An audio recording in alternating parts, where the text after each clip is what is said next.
السلام علیکم دوستوں، آج ہم آپ کو چھوٹے بچوں کی سینے کی جکڑن اور کھانسی کے بارے میں نہایت ہی مجرب اور مفید گھریلو نسخہ بتائیں گے جس کے استعمال سے فوراً ہی آرام آ جائے گا۔ دوستوں، سردیاں آتے ہی تھوڑی سی بے احتیاطی کی وجہ سے چھوٹے بچوں کو نزلہ زکام اور کھانسی اور ساتھ ہی ساتھ سینے کی جکڑن جیسے مسائل شروع ہو جاتے ہیں۔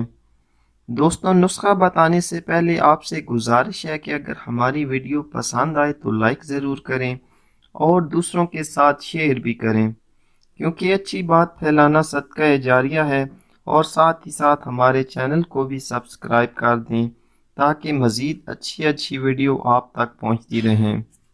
سب سے پہلے 2 کپ پانی لے کر اس میں 1 چمچ میتھی دانہ ڈال کر اس کو چولہے پر چڑھا دیں اور اس کو خوب گرم کریں۔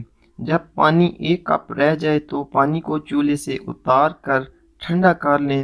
ٹھنڈا ہونے پر اس کو فلٹر کر لیں اور اس میں 1 چمچ شہد ملا لیں۔